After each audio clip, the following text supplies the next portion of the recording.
Bonjour à tous, bienvenue dans ce nouveau numéro du podcast Au détour du Pass Santé Jeune, une série de podcasts pour les parents. Je suis ravie aujourd'hui de vous retrouver. Je suis avec une conseillère conjugale et familiale de Vie et Liberté, le centre de planification de l'association Le Pass Sud Bourgogne qui est basé à Mâcon. Bonjour. Bonjour. Merci d'avoir accepté de nous recevoir aujourd'hui pour échanger avec vous.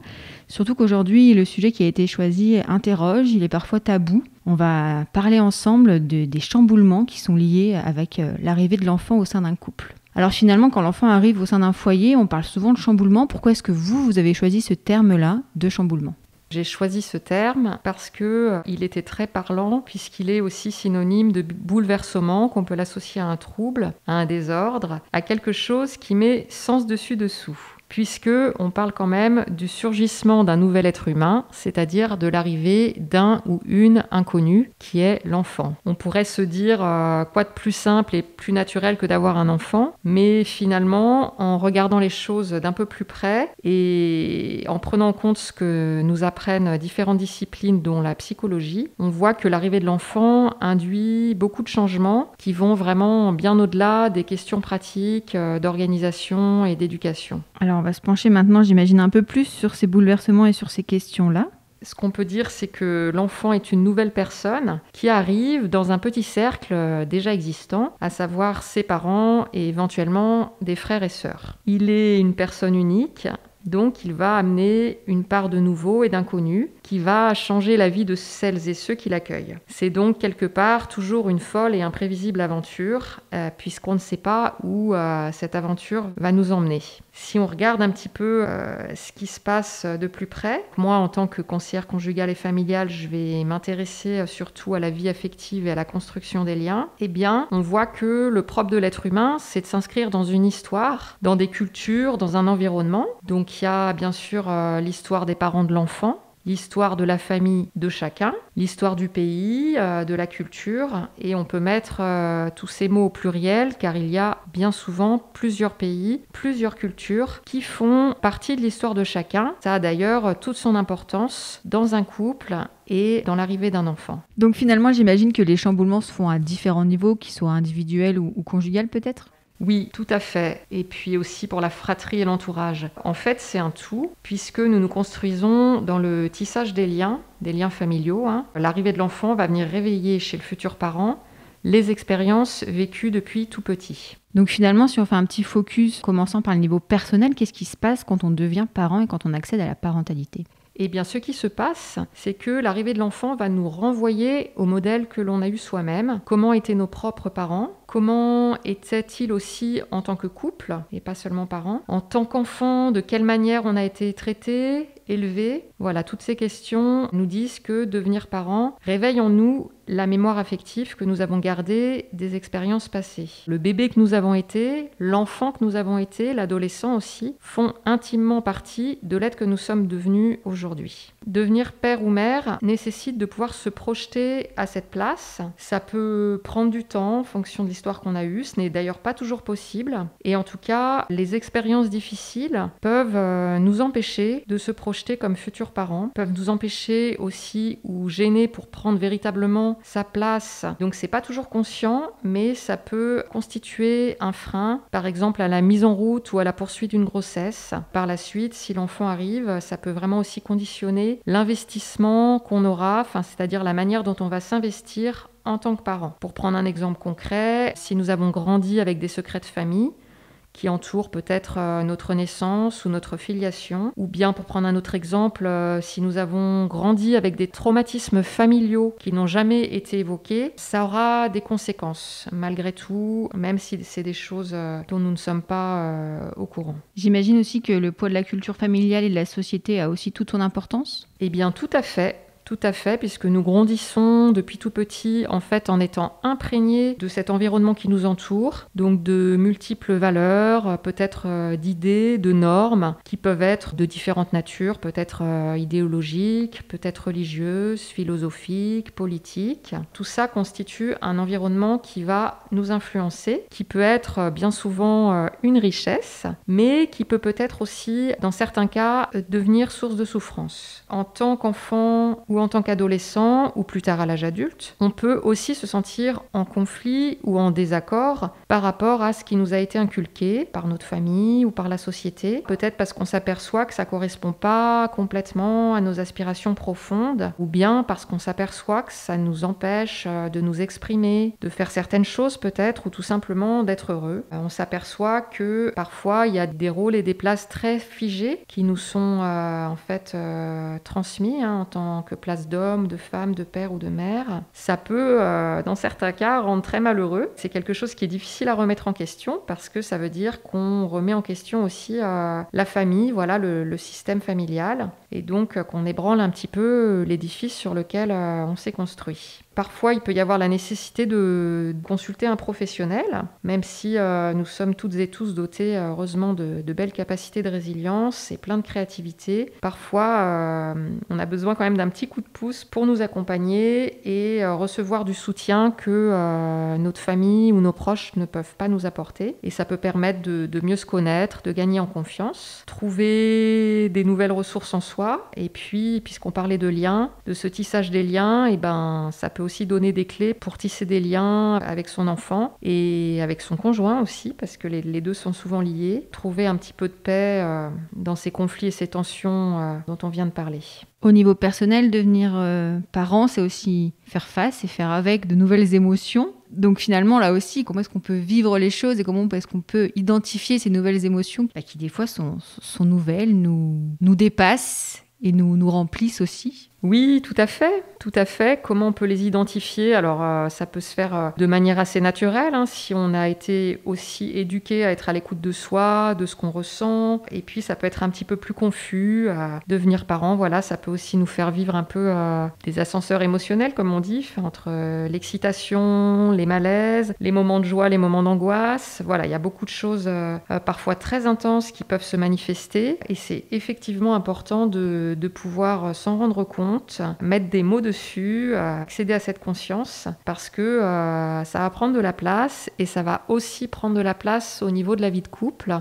Du coup, tout ça fait le lien avec la question d'après. On parlait des changements personnels et des chamboulements personnels. Vous nous avez dit qu'au niveau du couple aussi, au niveau conjugal, ça allait changer beaucoup de choses, ça allait chambouler beaucoup de choses. Qu'est-ce que vous pouvez du coup nous en dire de ces histoires, de ces changements auxquels il faut aussi être prêt? Donc ce sont toujours en fait deux histoires qui se rencontrent et qui se tissent et qui souvent se font écho. Ce qu'on s'aperçoit, c'est que les processus qui entrent en jeu sont les mêmes, c'est-à-dire que la construction de soi, avec ses propres croyances, ses représentations, vont influencer chacun et provoquer parfois des tensions et des conflits dans le couple. Comment être à la fois femme et mère, par exemple? Comment être à la fois un homme, un père, peut-être un mari, en tout cas un conjoint? C'est pas toujours évident de faire l'unité un peu entre tout ça, de trouver sa place dans le lien avec le conjoint et le lien avec l'enfant. Je disais au début que tout cela est un tout, dans le sens où la manière dont on s'est construit petit, influence le choix du partenaire. Et d'ailleurs, choisit-on vraiment? C'est plutôt quelque chose qui nous tombe dessus, puisque quelque part, il y a une partie où on ne choisit pas les personnes par qui on est attiré, mais inconsciemment, il y a des choses qui se font écho entre deux personnes et qui vont aussi favoriser la mise en couple et la rencontre. C'est dans ce contexte que s'inscrit l'arrivée de l'enfant. On voit que une grossesse peut survenir très vite, ou au contraire beaucoup plus tard dans l'histoire du couple. La grossesse, elle peut être souhaitée, mais elle peut arriver aussi sans volonté consciente. Donc ça dépend bien sûr de notre niveau d'éducation. Est-ce qu'on sait comment arrive une grossesse? Ce que je voulais souligner, c'est le contexte d'arrivée de l'enfant, en fait. Il s'inscrit dans la continuité de ces deux histoires de vie des parents qui se sont rencontrés. On peut dire aussi que du coup les chemins du désir sont parfois bien mystérieux, et en français d'ailleurs on parle de tomber amoureux, de tomber enceinte. Je trouve que ça vient bien dire qu'il y a beaucoup de choses qu'on ne maîtrise pas dans le domaine affectif et amoureux. À propos de la grossesse, du coup, concrètement, dans le regard à l'autre, l'arrivée de l'enfant bouleverse aussi. Est-ce que vous pouvez nous en dire un petit peu plus ? Effectivement, la grossesse, c'est un événement, et alors autant pour la femme que pour le conjoint, parce que voir le corps de sa compagne se transformer, voir une femme devenir mère, ne plus trop reconnaître son conjoint ou peut-être perdre quelques repères, ça peut vraiment bouleverser. Et puis pour la femme, bien sûr, ça se passe dans son corps, donc c'est aussi beaucoup d'enjeux et beaucoup de joie, mais aussi peut-être une part d'inquiétude, puisque ça se passe physiquement. Il y a aussi toute la question de l'accouchement. Et donc effectivement, le regard qu'on a sur l'autre peut aussi se transformer. Et puisqu'on parle d'accouchement, parlons aussi de sexualité, pour dire que certains hommes peuvent être aussi très marqués par l'accouchement, qu'il y a souvent un tabou à ce sujet, et puis que pour les deux partenaires aussi, il faut parfois du temps pour retrouver des repères, accepter qu'on a été aussi transformé soi-même par cette expérience de la maternité ou de la paternité, et donc c'est quand même un grand bouleversement. C'est aussi faire une place pour un en plus. Je reviens toujours un peu à la mise en couple et l'arrivée de l'enfant qui réveille l'histoire personnelle. En fait, est-ce que dans notre famille, on a eu une vraie place pour soi? Est-ce qu'il y avait une vraie place pour l'autre, pour la différence, pour la différenciation du coup? Ou au contraire, est-ce qu'on était plutôt dans des liens fusionnels qui peut-être laissaient pas complètement la place pour être soi, pour s'exprimer? Au contraire, il y a pu avoir peut-être une grande distance, le besoin de se protéger des autres, la difficulté à tisser des liens. Enfin voilà, donc tout ça va se rejouer aussi dans ces moments-là autour de l'arrivée de l'enfant. Et puis bien sûr que ça va aussi impacter la sexualité du couple. Vous parliez de la place de l'enfant qu'on a pu avoir quand on était nous-mêmes des enfants. Alors finalement, inconsciemment, le parent, il peut projeter quoi sur cet enfant qui naît? Plein de choses.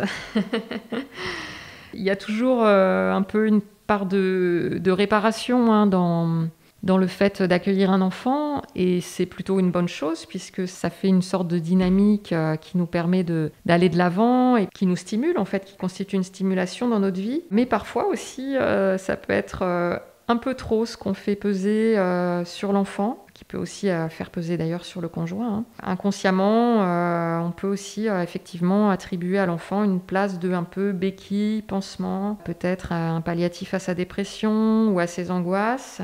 Voilà, ça peut vraiment être plein de choses.